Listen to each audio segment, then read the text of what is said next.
જય શ્રી કૃષ્ણ. ગીતા શ્લોક નંબર 3.18.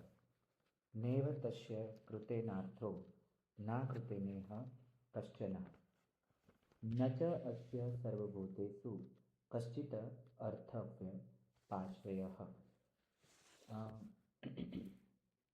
ભગવાન શ્રી કૃષ્ણ કહે છે કે મહાપુરુષનું આ સંસારમાં ન તો કર્મ કરવાથી કશું પ્રયોજન રહે છે કે ન તો કર્મ ન કરવાથી પણ કશું પ્રયોજન રહે છે. તેમજ સઘળા જીવો સાથે પણ આ મહાપુરુષનો લેસ માત્ર પણ સ્વાર્થનો સંબંધ નથી. અહીંયા આપણે આ સમજવા જેવું છે કે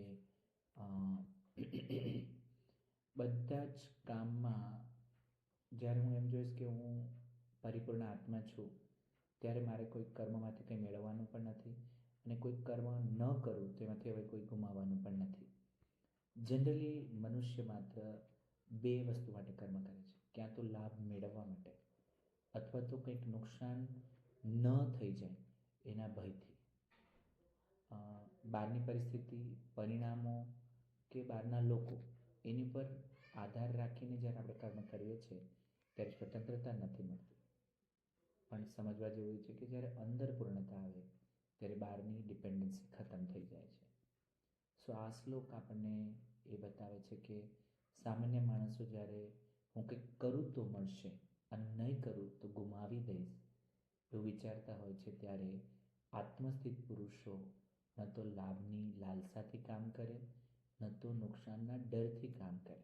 અને જ્યારે આ થાય ત્યારે ખરા અર્થમાં આંતરિક સ્વતંત્રતા ઉત્પન્ન થાય છે. સો ભાવનાત્મક અને માનસિક નિર્ભરતા ખતમ થવી એ માત્ર પ્રેમ અને સેવાથી જ થાય છે. આપણે આગળ જતાં હજુ પણ શીખશું.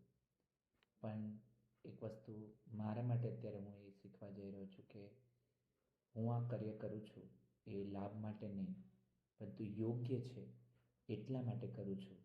આ ભાવ જ મને કર્મથી